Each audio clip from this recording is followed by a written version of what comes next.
Okay, thanks you guys. Thanks for a quick break. We're going to bring everybody back in the room. Thank you guys for being here. If you want those raffle tickets, I guess we're going to have to rely on a go and grab your raffle ticket after. So, they're coming. They're coming. And if you were here on time, we're going to go by the honor system, so you asked for 2. Did you hear me? If we've missed you, I'm sorry, we had a miscommunication on our part. So if you have been here on time on the last 2 sessions, just on your honor, ask for more. We're gonna trust y'all. You can keep that. Just hold on. Oh, I'm keeping this. All right, so we're ready for our next session. The clicker disappeared. Oh dear. Will you guys move my slides for a minute while I find the clicker? All right. So Melody and Hannah and Kevin are going to chat with you guys about the registry. That's what we have coming up. And so with that, I'm just going to let them take it away. Ooh. Good morning. I want to talk to you guys today about the INSIGHT Registry. This is a registry that is near and dear to my heart. We've been working on it for years. It was the brainchild of Dr. Bertel D'Amato, who came to UCSF from the UK. We're good? Okay, so he came from the UK. He was at Moorfields, and UCSF needed an ocular oncologist. So they asked Bertel to come over to revamp their program. So when he got here, he's like, how do you guys not have a patient registry? We have one. I developed one in the UK. And so he started looking into our medical history and our medical system and realized that we have a crazy health insurance system in the United States. And it made it impossible to do a patient registry because he couldn't get into anybody's records like he could in the UK because they are all on one system. So we thought and we worked and we could not figure it out. But he really wanted to have this registry. So unfortunately, he had to go back to the UK and he left Dr. Armin Afshar in charge. And Dr. Afshar has been working with us to get this registry started. So it's been in the works since about 2015. So I want y'all to understand that. We were quiet about it because we didn't want to get anybody's hopes up if we couldn't pull it off, to be real honest. We weren't out there saying, oh, next year, and it never happened. So finally, through the advancements of computers, the National Organization of Rare Disorder, NORD, developed an I Am Rare platform. And it worked for us. So we were able to get our registry on the NORD platform in 2020, which was a fitting year. So we just celebrated our 3rd birthday. Now, why do we need a registry? All kinds of reasons. But the most important reason is because it's a way for you to tell your story, and it is part of history. All of your information is de-identified, so nobody can trace it back to you, but you have told your story in the history of ocular melanoma. You can keep track of everything. You can download your medical records. Everything gets de-identified, so it's not going to come back. You're not violating any privacies. Nobody's ever going to ever find out who you are. But it's very important because it's going to help researchers to understand how ocular melanoma works. If we can find out that there's half of the class 2s are not metastasizing, it can help make the class 2s their life a little easier. They don't have to worry so much about having to face metastatic disease if it might not be them. So as science continues to advance and we keep putting this information in the registry, it's really going to help us kind of keep a history of ocular melanoma. So why should you join it is because you're going to help advance research.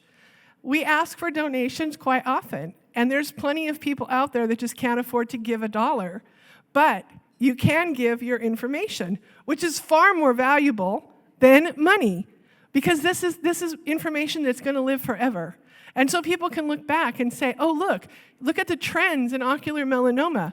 If there are any, they'll be able to find them, and that's so important. So I want you to understand that we've been working on this for a lot of years.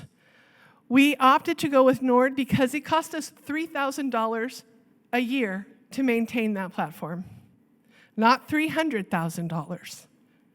$3,000. So we're making good use of our research donation money.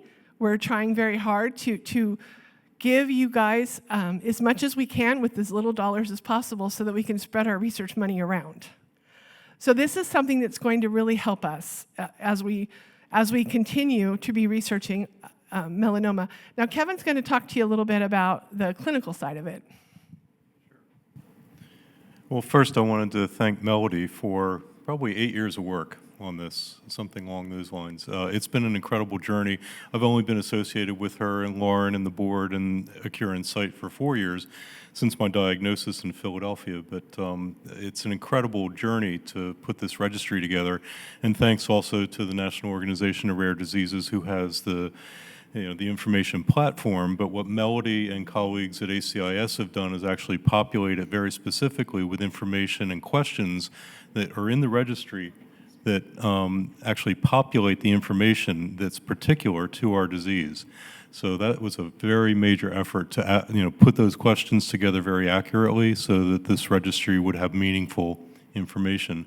And so why is a registry important? Well, as Melody explained, it's de-identified, and that's kind of a clinical statistical data management term for your name and your address and your location. The personally identifiable information about you doesn't go any further. It doesn't go into the summary results, the tables, the data tables with all the numbers.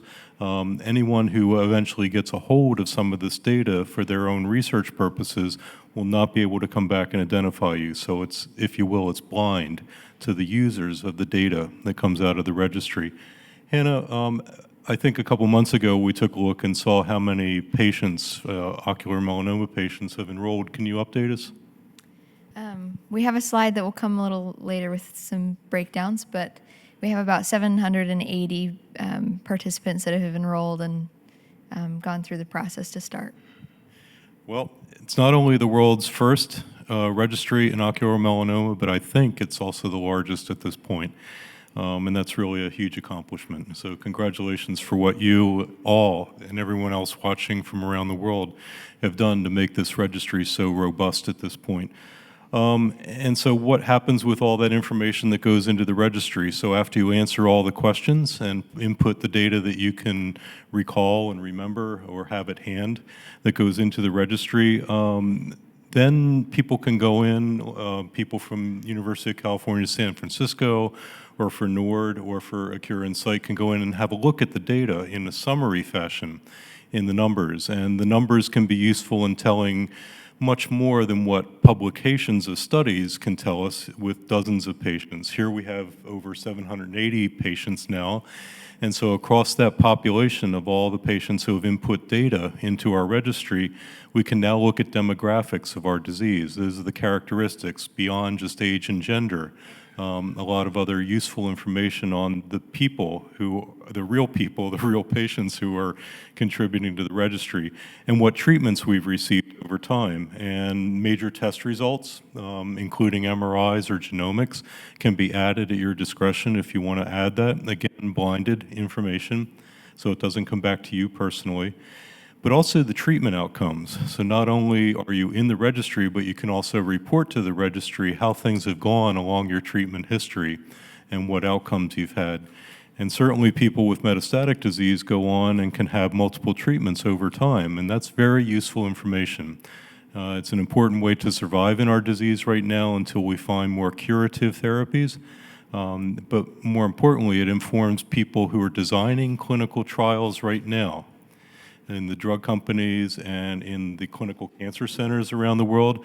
They can go into our registry and bring out data, again, just the numbers, of the characteristics of patients that will actually go into writing the protocol, and they call it inclusion and exclusion criteria. The characteristics of the person's case that would make them eligible to go into a clinical trial, but also those characteristics that might exclude you along the lines particularly of safety information that might exclude you for going into that clinical trial. So that's a couple of ways that the data can be useful in designing new clinical trials. And that's hugely valuable in a rare disease because, as I mentioned, when you go out to PubMed and you search literature in our disease, There's not a lot in history. We're just seeing the emergence, as I'll explain tomorrow at 10 o'clock Pacific time, the emergence of a lot more clinical data the last few years. Go through some of those trials in detail.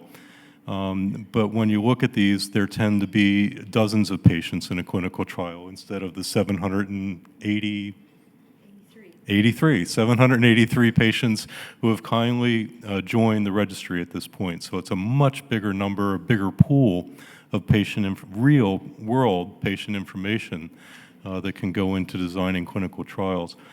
But there's one other important use, and I have to be a little careful because I signed a confidentiality agreement, but there is a private nonprofit foundation in the United States that has a research program underway the last few years that's looking for risk factors in rare diseases.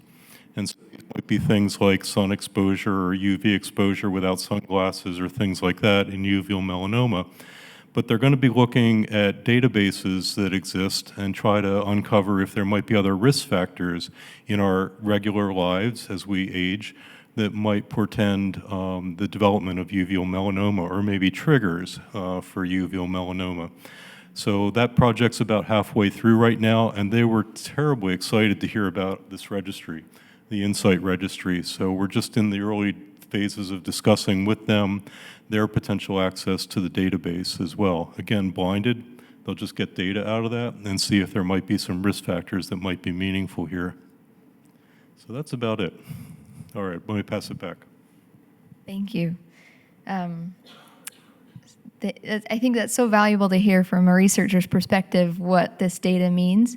And I just wanted to talk for a little bit about, from my perspective as a normal, I wouldn't, I'm not a researcher or a biologist, but I just want to kind of tell you a story about what this community how you've impacted me. A year ago in Nashville, I've met many of you there and since here, but I had started at ACIS a week before, I think, maybe 5 days I had worked with ACIS. And I have no personal connection with ocular melanoma. I had never even heard of it, as many of you can relate to before your diagnosis. And I just happened upon their website, wanted to volunteer, and then ended up, they said, hey, actually, we need someone. Would you want to work? And anyway, it has evolved into what I do full time now. But anyway, so I come to Nashville. I have not really any experience with ocular melanoma or this group. And I remember just being so astounded by the energy that you guys have here. And just in this group, the community, you go through some just incredibly challenging things. But what I think is amazing is that you're able to come together and kind of share those experiences with one another and talk to each other. And there's just some real raw emotion that is here and that I could feel as an outsider.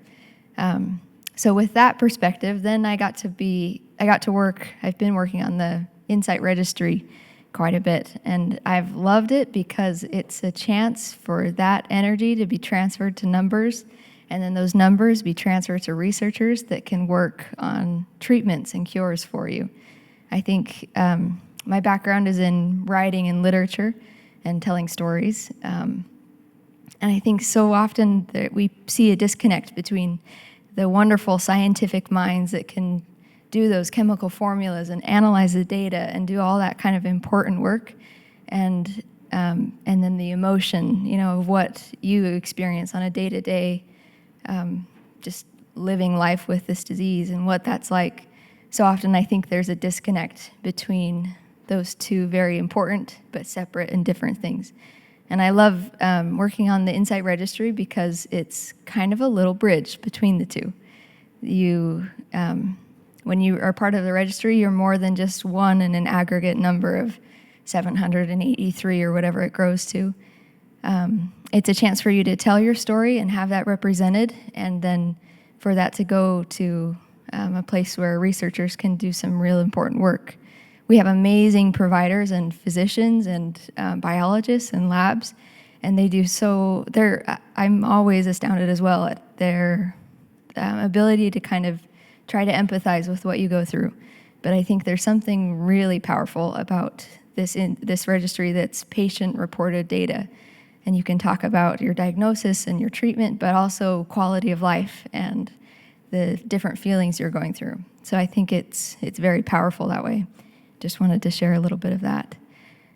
And then because I love data and the way it tells stories, I thought it might be interesting to kind of go through some of the little snapshots that this may look very familiar to those of you who have gone through the registry, because at the end of every survey you get a little snapshot of where you fit in.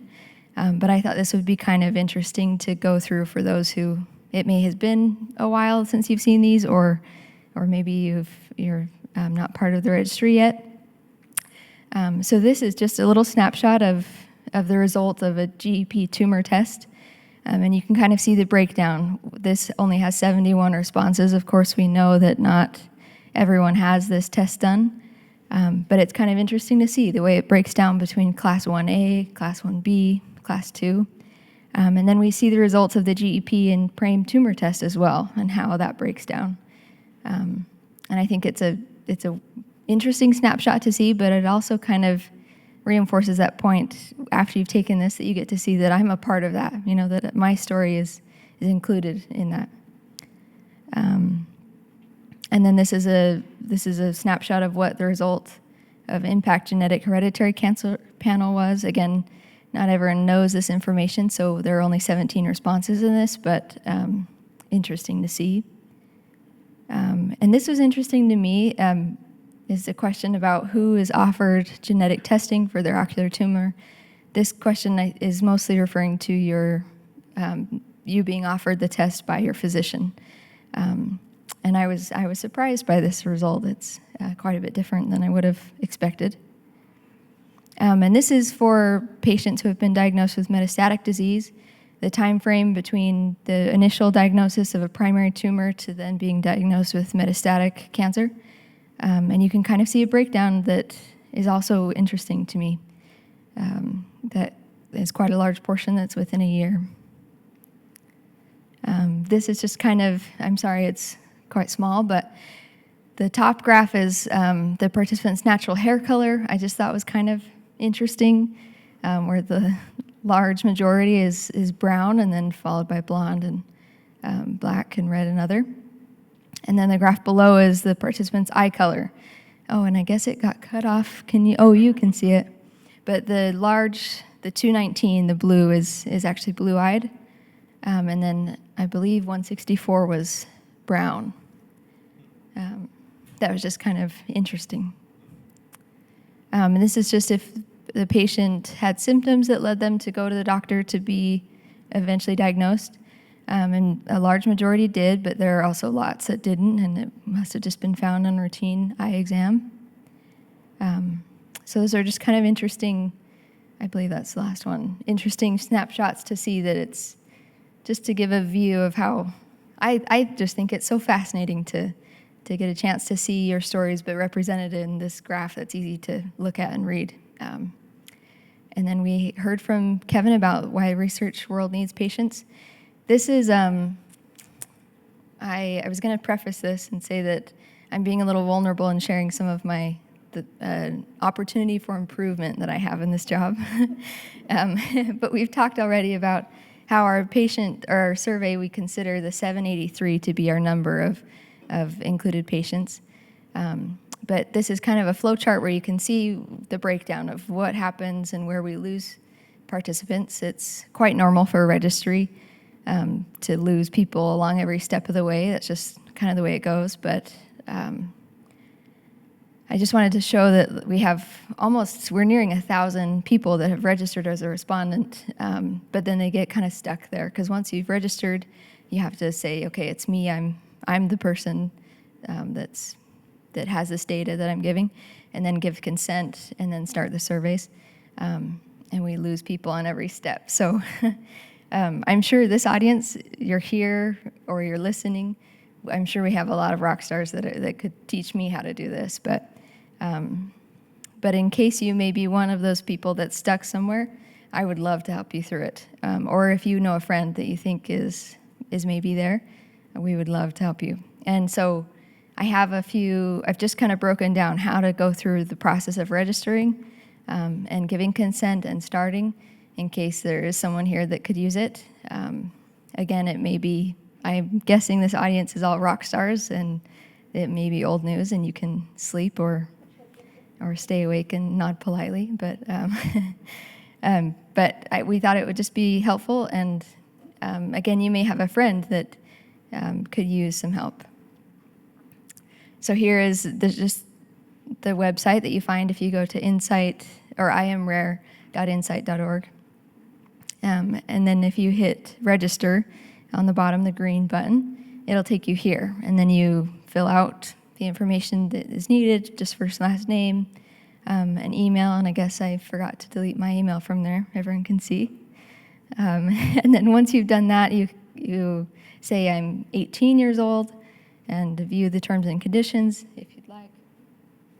And then once you've gone through that, it will send the email that you registered with a confirmation code.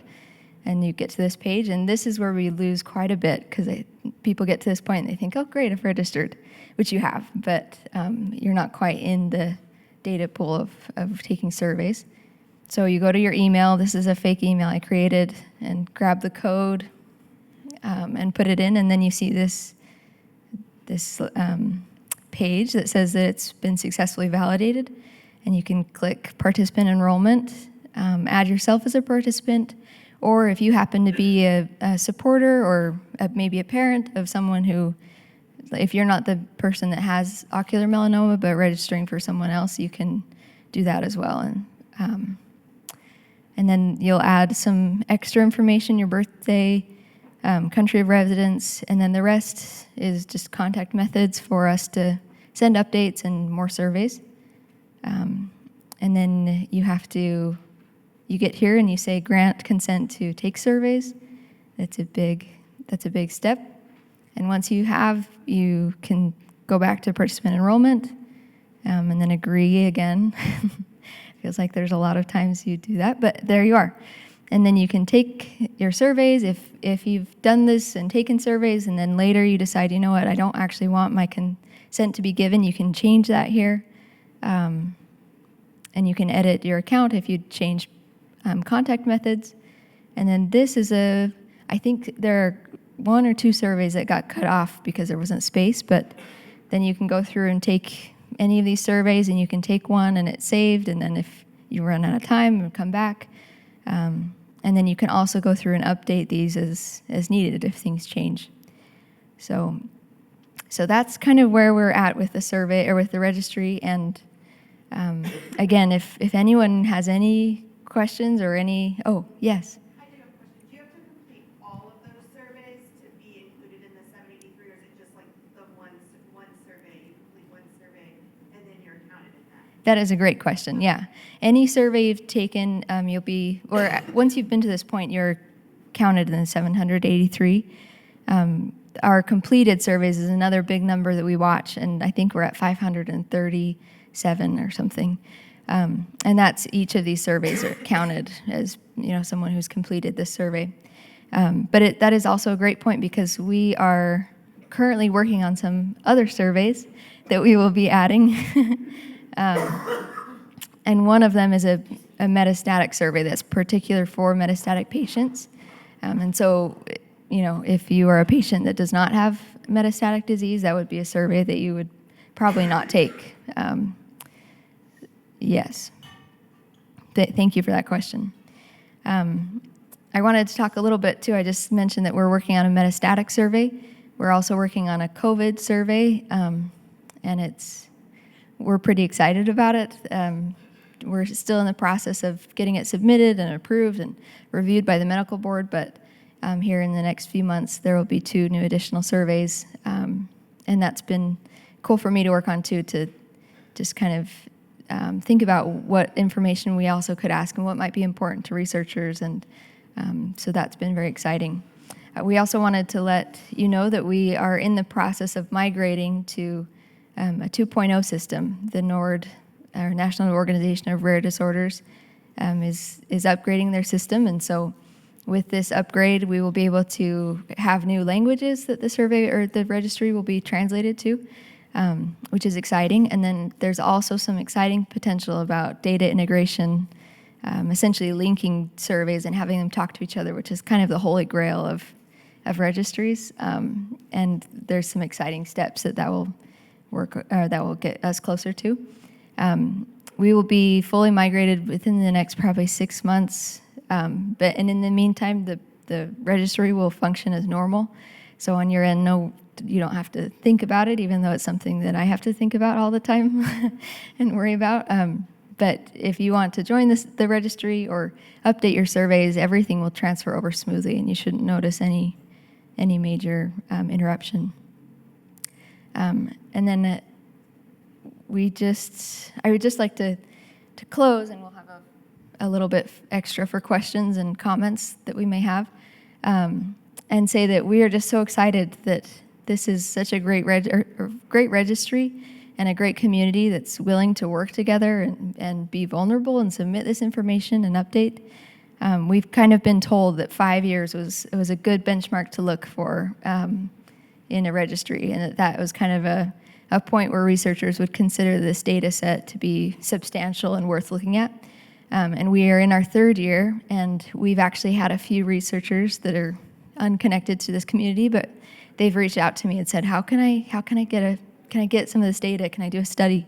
And so we're working on a process where they can go through the whole signing NDAs and the data transfer agreement and all of that, which it can be complicated. But we're very excited to be considered worth looking at, and even though we're not quite at that 5-year mark, that we have enough data and enough participation that researchers are getting excited. So there's still plenty of room to grow, as we saw from that flow chart that I get to work on. There's plenty of room for more participation and for more movement, but it's an exciting registry and an exciting time, because I think this is going to be something that more and more people are interested in and wanting to do research on. So thank you. Of course. On this one. Thanks, Hannah. Yeah, I just wanted to go back one slide. When Hannah described the different surveys, for those that have not participated in the registry or those that have partially completed the surveys, I just wanted to relate, when I initially filled out my surveys, I did it over time. It took me a couple days, just filled out 1 or 2 surveys at a sitting, and you can come back in and out. It's very easy. As long as you write down your username and your password, it's really easy to get back into this, and then just go down the list of other surveys that you haven't completed and answer the questions. And I think Melody's coming back up. The questions are actually very easily understood. They're very plainly worded questions. They're easy to address. A lot of times there are boxes to check off your answers. Sometimes there's a little field where you're invited to type in your response. And in certain places, if you wanted to add test results, maybe an MRI result that was very important, or genomic results, there are places to add that information very easily. So it's actually very user-friendly, I found. Could I just ask the people here in Seattle if you could just raise your hand if you've participated in the registry at this point? Okay. Well, for all those that haven't, I would just invite you to think about this. I think we have cards out at the table, or in the bags, and it has the website link, and as Hannah showed in one of the earliest slides, it's just a matter of putting in some initial information that again is protected. It will not be released, but that's to help the registry get in touch with you in case they have questions, and to start your account. It's pretty easy to start. Yeah, of course. I just wanted to go back to what Hannah said about the surveys. You do not have to answer each survey. You do not have to answer each question in each survey. However, for every question that you skip, you give an incomplete picture of yourself. If it doesn't apply to you, by all means, skip it. If you're uncomfortable with it, skip it. But if you just are tired of doing it, please go back and look at your answers and make sure that you filled it out well. Because when we pull all this data and we try to put it into some sort of order, there's a lot of blanks where people might have filled out some of the information, but not all of the information. So the more information that you can put in this registry, the better it is. Less is not more here. More is better. We need all the information that you are willing to put in. Please remember, de-identified means it can't be traced to you. Your name, your personal information will show up nowhere. You are just become a statistic in a group of numbers. They don't see your individual answers. They see the answers to the questions, and then they see numbers to see how many answered these questions this way. So they're just going to be compiling numbers. So you've been reduced to a number, unfortunately, again. But it's very important that you fill out as many of the survey questions as possible. And if it's a write-in answer, be as clear as possible, because this information is only as good as what you put in it. So if you really want to be a part of the registry, be clear, be concise, and answer as many questions as possible. We have 700 and some people who've taken the registry, but we only have 500 and some completed surveys because not every person completes every survey. And that's okay. If you're not comfortable, don't do it. But what you are comfortable with, please give us the best information that you can. Thank you. Yeah. Yes. Well, I think we'll open up for any questions and discussions. I know we have one. And also, I'll say if you have a question that you'd rather not ask in front of the whole group, you're welcome to come find me anytime this weekend. And I can either help you or I can give you my email and we can do it over email later. And I think there was a... So my curiosity, perhaps in an anonymous way, is if people who are not completing the survey would write out what the barrier is to actually completing it, and then anonymously put it in a basket or something. Because obviously I'm all excited about it. It's a longitudinal study. And when Dr. D'Amato kept peering at my eyeball saying, you gotta read it, you gotta read my dissertation. And I couldn't figure out what the big deal was. He already had a longitudinal study that I was able to get material from his PhD thing that he did in the 70s to then write the book that you all have now that I wrote. So it's important, can't say it enough. Thank you. Yeah. For anyone virtual that may not have heard, Anne was mentioning that it might be good to have a way of submitting what is the barrier of keeping people from filling out the survey or joining the registry, and just how important as a longitudinal study this is, that as time goes on and as different things happen, it's important to keep track. Give your email address so people can email you. Do you want me to say it? Yeah, say it. Okay. Oh, virtual, yeah. It was. That's true. Well, it was, anyway. Yes, if anyone would like to send me an email, write it down, or anyone virtual that would like to find it, it's just HANNA, Hanna, at acureinsight.org. And also, if you forget or need, if you send an email to the help line that we have on our website, it'll also, we'll be able to find it there. Awesome. So thank you. And anyone else, if you guys have questions, if you have things that you want to ask now in the time that we have for Q&A, make sure to write it down on the paper. What happens when you speak out in the room here, at least, is we have nothing micing you. And so anyone virtual, that's why we're restating it, is so that anyone virtual can come in, and the recording, for the integrity of the recording as well. So that's why we do ask if you do have a question and we can answer it, please write it on the paper. I'll come and grab it and I'll bring it up to these guys. So if you guys want to take a minute. I guess if there's anything else that you guys want to cover briefly. I will just say full disclosure, I've worked, and this is in the middle of a mistake on my part. I started my surveys just now. So Danae, if you're one of those people, you're not alone. Danae, you got to walk back home. Sorry. Okay. And fill the survey out along the way. Yeah, I mean, I'll just do it on the plane. We'll It'll send be you fine. home on the megabus because they have wireless. You can do it on But there. I will say, okay, just full disclosure, one-eyed person here. I was sitting there trying to sign my consent, and I'm going through it, and it just keeps telling me, like, you're missing something. And I'm like, where am I missing it?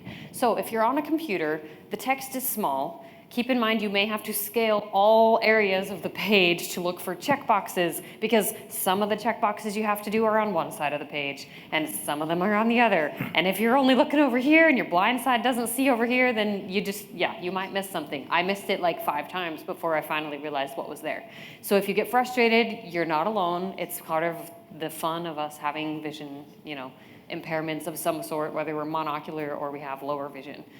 So that was fun. I have another question for you, and I'm sorry the folks that are watching from around the world, we can't quite do this, but I'll try to tell you how many hands go up. If you could indicate by raising your hand if you were not offered at the time of your initial diagnosis genetic testing, and what I mean by that is Castle or impact genomic testing, so they call that the gene expression panel or next generation sequencing or PRAME, not the chromosomal analysis, but genetic testing, genomic testing. If you've not been offered that at the time of your initial diagnosis, can you raise your hand? And I'm going to raise my hand. Okay, well, a large majority of the people are not raising their hand, which to me is important because I think it's very, personally, I think it's very important information, but I'm glad to see that. Okay. In closing, I want to talk one more thing about urgency. This is a registry that's going to go on and live forever, we hope. So people think, like Danae, there's no urgency. I'll get to it, I'll get to it, I'll get to it. Question? The issue here is that you never know when somebody's going to say, I need your data. I'm doing this research study. Hanna gets an application. Hanna approves the application. We don't just let anybody in, and we don't just let anybody have this data. They have to be vetted. So we've got a medical community. We've got people who are looking at the applicants coming in to saying, oh, yeah, this person qualifies, and we give them the data. If you haven't finished your surveys, you just missed out. Now you're not going to be included in whatever research study this is going for. And we already have collaborated with another organization. So they've already extracted data. So if you're not in this registry, you just missed out. Your information didn't go over. So please understand that there is urgency. It's not something to just keep putting off and putting off and putting off. It's something to do and keep it up. Go back in, especially if you're metastatic. This is the number one thing for metastatic folks. If you change clinical trials, you change treatment options, you have side effects, get in your registry and document all of that. It's very important to have that documented because researchers are going to look and say, oh, look, they did all of these trials, and they're still searching. And so it's going to help give researchers a better picture. So make sure you go back and you update often. It's extremely important for people who are metastatic. I know it's a pain in the neck, but please just add it to your list of to-dos because it's really going to be helpful. Awesome. Okay, so our first question, and this is actually a really good point, and I hope that between all of us we can answer this, but it just says, I went through treatment years ago, and I may have forgotten certain specifics. So let's just pretend you forgot the tumor dimensions. You forgot maybe your exact Castle testing results. How detailed are the survey questions, I think would be the main question. But then the other part of that is, if I've forgotten that information, is there a way for me to get it in hindsight? Oh, yes. You can go into your portal if you have one with your medical practitioner. MyChart is one of the common ones. You can pull information from there. If your information is not on the MyChart or whatever portal your doctor in your medical facility is using, you can just go to your doctor and say, hey, can you give me this information? Your records are yours. You are entitled to them, so you just ask them for your records, they'll give them to you, and then you can put the information in correctly instead of trying to remember and maybe not getting it quite right. Okay. This is another good question. Are doctors telling the patients about the registry? Well, when they yes can. And no. Yes and no. There is another registry out there that has worked very closely with metastatic doctors, not so closely with the ophthalmic community. So there's a lot of doctors that we have sent information to, lots of information, but unfortunately the doctors are busy and they don't know how to incorporate it into their daily visits, and so it's not getting out there. We have tried and we have tried and we have tried, but they just can't seem to get in the swing of it. So we are still working on it. We're still sending them out. We're still asking them to be a part of it. We're going to medical meetings where we're talking to doctors and explaining this to them and how important it is. So we are working on getting more people. Again, it's a global registry, so we are trying to work with all the doctors all around the world, which is a huge task, but we are trying. But the answer to your question is no, they're not passing out. I think it makes them feel a little awkward because they don't really know who to promote and who not to promote. Yeah. I mean, I know we have like postcards and things that we give out, like she said, at different conventions where we're meeting with doctors, as an organization meeting with these doctors. I know that if you get, say, a new patient packet, isn't there a registry card included in the new patient packet they can sometimes get from their ocular oncologist? So if we happen to be one of those, the ocular oncologist is giving you as a new patient a patient packet, it could be included in that, packet of information about ACIS and about what we can do and help. But as patients, we can tell our doctors, hey, I joined this registry. Did you know about it? Like, that's something that we can do. Okay, so this question is, how does the result of the genomic test from the survey correlate to Castle findings? We haven't correlated anything with Castle yet because we're not at the 5-year mark. It's really hard for us to explain this, but when a registry first starts, a lot of people discount it because it's patient input. So they don't really start looking at things until we were about 5 years in. Because if they look too early, the data is skewed by a small majority. So we need to have a large majority and have it acquired over a long period of time before the information can really be validated. So we're not to that point yet where we've actually correlated with Castle's data. We have a great relationship with Castle, and we are going to do that. It's just not quite time yet. And then the hair and eye color, that is... Here's a good scenario is we had a patient who is of African American descent who was told by her ophthalmologist that people of her type do not get ocular melanoma, which is not true. She has dark hair, she has dark eyes, she has dark skin. By having everybody put in the registry, it's going to show physicians that it is not all blonde-haired, blue-eyed, light-skinned people that get ocular melanoma. So while that might not be necessarily a medically validated topic that is going to do anything for research in a sense, what it's going to do is it's going to show the results of a large snapshot of people that it is not typically blonde-haired, blue-eyed, fair-skinned people that get it. Anybody can get it. So that's why we ask those questions, is because we're trying to find out, is that really the person who gets it? Is it really the median age of a 65-year-old male who gets it? That's what their data shows, but let's find out what our data shows. So that's why we're asking that type of questions. It's more to show how is ocular melanoma presenting, because it can present in anybody, and we want to make sure that doctors are not misdiagnosing or forgetting or not diagnosing somebody because they are biased, thinking you have to be blonde-haired, blue-eyed. Because we're looking at people who diagnose ocular melanoma in the beginning are most usually optometrists. And so they're not very educated in ocular melanoma. So they're going to read in a textbook, blonde-haired, blue-eyed, fair-skinned, oh, you're not that, so you can't have that, you must have something else. And then they go misdiagnosed for a long time. They're treated for things that they don't have. And so this is a way for us to kind of get the correct snapshot of what a uveal melanoma patient looks like. All right. Do we have any more questions from the room? Can I say one thing? Sorry. Yeah, come here. You can reiterate it. So I'm just a quick technical. So I'm trying to fill out a survey right now, but there's no finish button when I'm trying to do it on my phone. It's not that user-friendly right Okay. now. 2.0 will be more user-friendly on your phone. Sometimes if you turn your phone the other way, you'll find it. Okay. Thank you. I just wanted to call that out so people Yes. don't, Yeah. if I they're trying to appreciate fill that. it out. Yeah.